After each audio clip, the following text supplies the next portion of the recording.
And welcome back to my channel viewers. आज हम पढ़ेंगे लॉजिकल करिकुलम और स्पाइरल करिकुलम को, और इनमें जो डिफरेंसेस है हम उनको भी समझेंगे। तो सबसे पहले देख लेते हैं लॉजिकल करिकुलम को। तो logical curriculum is based on the logic. जो लॉजिक करिकुलम होता है ये लॉजिक पर बेस्ड होता है और structure of the subject matter पर ये बेस्ड होता है। लॉजिक करिकुलम विषय वस्तु के तर्क और संरचना पर आधारित होता है। It organises content in a systematic and sequential order. ये जो हमारा लॉजिकल करिकुलम है इसमें जो हमारा कंटेंट होता है ये सिस्टमेटिक वे में और एक सिक्वेंशियल वे में जो है इसको ऑर्गेनाइज किया गया है, मतलब किया जाता है। जो इसके फीचर्स हैं हमारे लॉजिकल करिकुलम के वो क्या है कि जो कंटेंट होता है ना वो सिंपल टू कॉम्प्लेक्स जाता है। मतलब पहले सिंपल चीज़ हम सिखाते हैं फिर हम कॉम्प्लेक्स चीज़ों को सिखाते हैं। It follows a fixed sequence. ये फिक्स्ड सिक्वेंस लेकर चलता है कि पहले हम ये सिखाएंगे, मतलब इजी में भी पहले ये वाला बहुत इजी सिखाएंगे, फिर थोड़ा सा और, फिर थोड़ा सा और, फिर थोड़ा सा और, फिर लास्ट में जाकर जो है हम सीधा कॉम्प्लेक्स पर, मतलब सीधा तो नहीं, पहले थोड़ा सीधा मतलब इजी सिखाया बहुत ज़्यादा, फिर थोड़ा टफ़ हो गया, फिर थोड़ा सा टफ़ हो गया, फिर लास्ट में बिल्कुल ही टफ़ हो गया। ठीक है, तो सिंपल टू कॉम्प्लेक्स जाता है ये, और एक फिक्स्ड सिक्वेंस होता है उसी में ही जाता है ये। ठीक है, फिर आता है कि focus is on subject matter. इस पे जो फोकस होता है वो सब्जेक्ट मैटर पे फोकस होता है।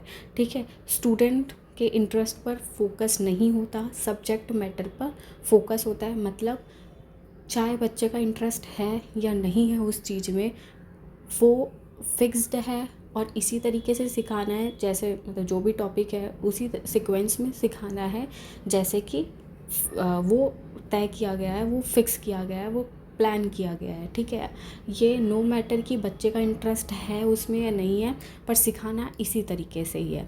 ठीक है, क्योंकि सब्जेक्ट मैटर पे फोकस है, वो चाहते हैं कि ये चीज़ आए। ठीक है, इंटरेस्ट है स्टूडेंट का या नहीं है इस पर फोकस नहीं है, पर ये कुछ इसमें बेसिक चीज़ें होती है जो सिखानी पड़ती ही पड़ती है। मतलब एक बेस लेकर चलना पड़ता है, फिर कॉम्प्लेक्स जाता है।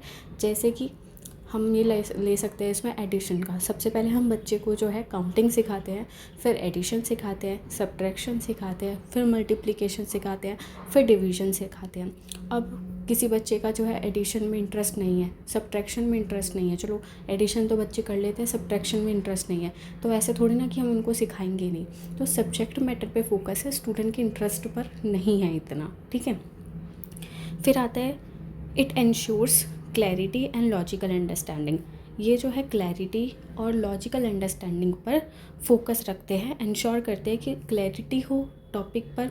ठीक है, जो भी पढ़ाया जा रहा है, और लॉजिकल अंडरस्टैंडिंग होनी चाहिए, लॉजिक भी होना चाहिए, बच्चे के एज अप्रोप्रिएट भी होना चाहिए। ऐसा नहीं है कि तुम उसको, मतलब उसकी एज इतनी है ही नहीं और सीधे तुमने डिवीज़न सिखा दिया उसको, तो ऐसा नहीं करना है। ठीक है, लॉजिकल होना चाहिए। ठीक है, लॉजिकल अंडरस्टैंडिंग होनी चाहिए। Mostly teacher centred approach. ठीक है, मोस्टली टीचर सेंटर्ड अप्रोच क्या है, और आप इसको इस तरीके से भी कर सकते हो। मतलब मेरा जो, मैं यहाँ पे जो कह रही थी लॉजिकल अंडरस्टैंडिंग में, मैं ये कह रही थी कि ऐसा नहीं है कि मतलब उसको ना एडिशन आ रहा है ना सब्ट्रैक्शन आ रहा है और सीधा मतलब आपने सीधा उसको मल्टीप्लिकेशन सिखा दिया, तो ऐसा नहीं है। एक तो देखो एज तो आप देखोगे ही ना, अब सीधा फर्स्ट कह रही हूँ, 1 साल के बच्चे को सीधा वो तो सिखाओगे नहीं ना, अब एडिशन तो सिखाओगे नहीं, मल्टीप्लिकेशन सिखाओगे नहीं, काउंटिंग से ही स्टार्ट करोगे, तो वो चीज़ है यहाँ पे। ठीक है, मोस्टली टीचर सेंटर्ड अप्रोच है। ठीक है, क्योंकि सब्जेक्ट सेंटर्ड है तो टीचर सेंटर्ड भी अप्रोच है ये। ठीक है, क्योंकि टीचर ही सबको डिसाइड करिए कि कैसे कैसे टॉपिक जाएंगे। ठीक है, एडवांटेजेस देख लेते हैं इसके। तो ये जो है क्लियर अंडरस्टैंडिंग देता है कॉन्सेप्ट की, maintains proper order and discipline in learning. ठीक है, तो प्रॉपर ऑर्डर है और डिसिप्लिन है लर्निंग में।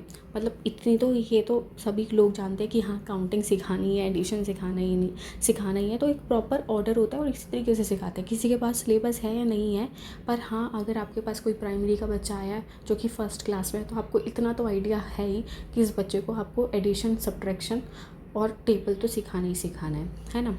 कई बार होता है किसी स्कूल में मल्टीप्लिकेशन भी फर्स्ट में स्टार्ट हो जाते हैं, चलो वो थोड़ी सी हम अलग बात कर लेते हैं एक तरीके से, लेकिन हाँ पर मोस्टली स्कूल्स में जो है सेकंड क्लास में ही मल्टीप्लिकेशन होता है ना। तो वही चीज़ है, क्योंकि एक मतलब पूरा मेंटेन प्रॉपर ऑर्डर में हो रहा है ये, तो उस वजह से ये फिक्स्ड है और एक सिक्वेंशियल ऑर्डर है और एक लॉजिकल ऑर्डर है, एक लॉजिकल करिकुलम है। ठीक है, फिर आगे देख लेते हैं। Easy for planning and teaching, easy हो जाता है टीचर के लिए। ठीक है, उसको इतना सोचना ही नहीं है, उसे पता है कि हाँ एडिशन सिखाऊंगी फिर मैं सब्ट्रैक्शन सिखाऊंगी। ठीक है, फिर डिसएडवांटेजेस क्या हैं कि इसकी इग्नोर इंडिविजुअल डिफरेंसेस। अब इंडिविजुअल डिफरेंसेस को जो है इसमें इग्नोर कर दिया जाता है। Can become boring and rigid, ये जो है बोरिंग हो जाता है और रिजिड हो जाता है। ठीक है, जटिल हो जाता है, उबाऊ हो जाता है, कठोर और उबाऊ हो जाता है। लेस फोकस होता है प्रैक्टिकल लाइफ सिचुएशंस पे। ठीक है, जैसे कि हम देख लेते हैं कि सबसे पहले हम नंबर सिखाते हैं, फिर एडिशन सिखाते हैं, फिर मल्टीप्लिकेशन सिखाते हैं और फिर लास्ट में अलजेब्रा सिखाते हैं। तो सिंपल टू कॉम्प्लेक्स ये जा रहा है। फिर अब देख लेते हैं स्पाइरल करिकुलम को। तो स्पाइरल करिकुलम जो है वो जेरोम ब्रूनर ने दिया था, और स्पाइरल करिकुलम का प्रस्ताव जो है जेरोम ब्रूनर ने दिया था। It is a method where topics are revisited repeatedly over time. तो मतलब रिवाइज़ किए जाते हैं टॉपिक में। इसमें क्या होता है बेसिकली, स्पाइरल करिकुलम में टॉपिक को रिवाइज़ किया जाता है और +1 कर देते हैं, थोड़ा सा एक स्टेप बढ़ा देते हैं।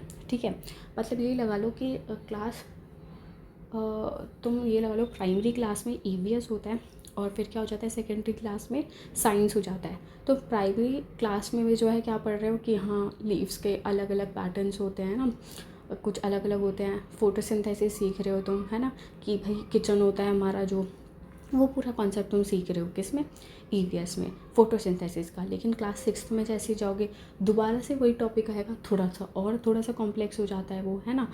लेकिन होता तो वही है ना, तुमने पहले भी वही पढ़ा और बाद में भी यही पढ़ा। अब पर लॉजिकल में ऐसा नहीं होता। लॉजिकल में ये नहीं है कि तुमने प्राइमरी में अगर प्लस एडिशन पढ़ा है तो हाँ सेकेंडरी में तुम्हारा थोड़ा सा डिफ़िकल्ट वो हो जाएगा, प्लस माइनस, ऐसा नहीं होता। उसमें तो सीधा तुम्हारा क्या पहुँच गया, अलजेब्रा पहुँच गया है ना, ये सारी चीज़ें हैं। लेकिन स्पाइरल करिकुलम में क्या है, तुमने वही टॉपिक पढ़ा है उसमें प्राइमरी में, है ना, लेकिन अब तुमने थोड़ा सा उसको बढ़ा दिया, +2 कर दिया, +3 कर दिया, मतलब थोड़ा सा 1 2 3 स्टेप्स जो है उसको इंक्रीज़ कर दिया, थोड़ा सा कॉम्प्लेक्स कर दिया, पर पढ़ा वही है। पहले रिवाइज़ हो रहा है, फिर उसमें और ऐड हो रहा है। ठीक है, इसमें विषयों के समय समय पर बार बार पढ़ाया जाता है। ठीक है, कॉन्सेप्ट्स फीचर्स देख लेते हैं। तो कॉन्सेप्ट जो है वो रिपीटेड होते हैं और डिफरेंट लेवल पे होते हैं। ठीक है, अवधारणाओं को अलग अलग स्तरों पर दोहराया जाता है। Each time the topic is taught with more depth and complexity. हर समय पर जो टॉपिक होता है उसको डेप्थ, उसकी गहराई को बढ़ा दिया जाता है, उसकी कॉम्प्लेक्सिटी को बढ़ा दिया जाता है। जैसे कि जो आपने पहले ट्रांसपोर्ट वाला चैप्टर पढ़ा होगा अपनी प्राइमरी क्लास में, और जो आप आगे चलकर जो पढ़ रहे हो, है ना, आगे चलकर जो आप पढ़ रहे हो, क्या पढ़ रहे हो, जैसे मान लो ट्रांसपोर्ट का ही जो पढ़ रहे हो उसमें आपको नेशनल हाईवे भी दिखेंगे।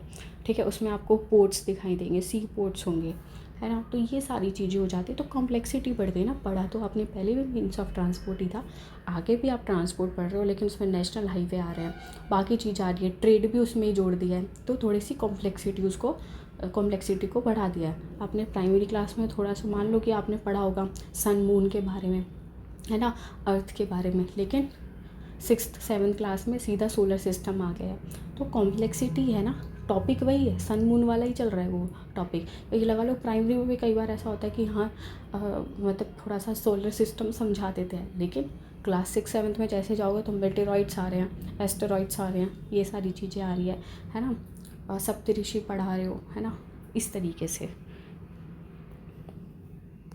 Based on previous knowledge prior learning, तो प्रीवियस नॉलेज तो है ही, पहले भी आपने सन मून को पढ़ा था, फिर दोबारा से आप पढ़ रहे हो, तो बस कॉम्प्लेक्सिटी तो हो रही है, लेकिन प्रीवियस नॉलेज में तो है ना, आपको इतना तो पता है ना कि आपने पढ़ा है।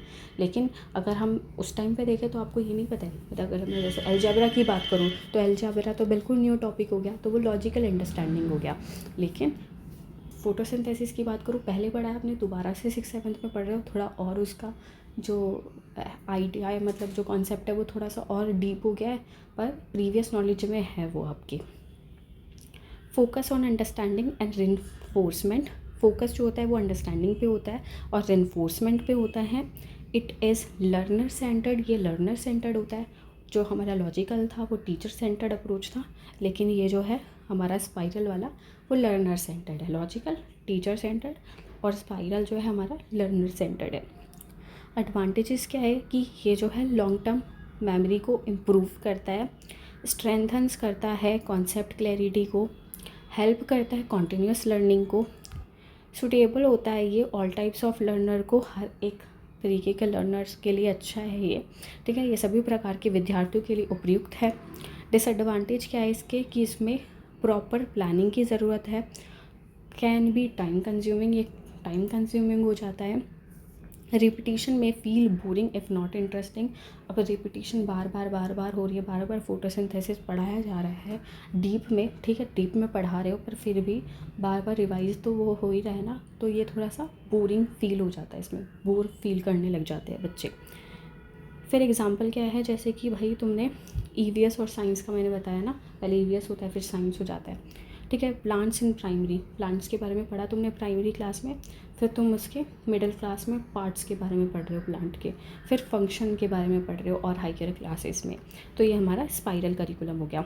अब एक की डिफरेंस है जो एग्ज़ाम रेडी पे है, लॉजिकल करिकुलम जो होता है वो एक फिक्स्ड सीक्वेंस को और सब्जेक्ट लॉजिक को फॉलो करता है। लॉजिकल करिकुलम निश्चित क्रम और विषय के तर्क पर आधारित होता है, लेकिन जो हमारा स्पाइरल करिकुलम होता है वो रिपीटिशन पे ध्यान देता है, रिपीटिशन को फॉलो करता है और ग्रेजुअल डीप लर्निंग को ये फॉलो करता है। स्पाइरल करिकुलम पुनरावृत्ति और धीरे धीरे गहरी समझ पर आधारित होता है, ठीक है। तो यही था हमारा लॉजिकल वर्सेस हमारा स्पाइरल करिकुलम। आई होप आपको समझ में आया होगा। अगर आपको मेरी बनाई हुई वीडियोस अच्छी लगती है तो please like and subscribe to my channel.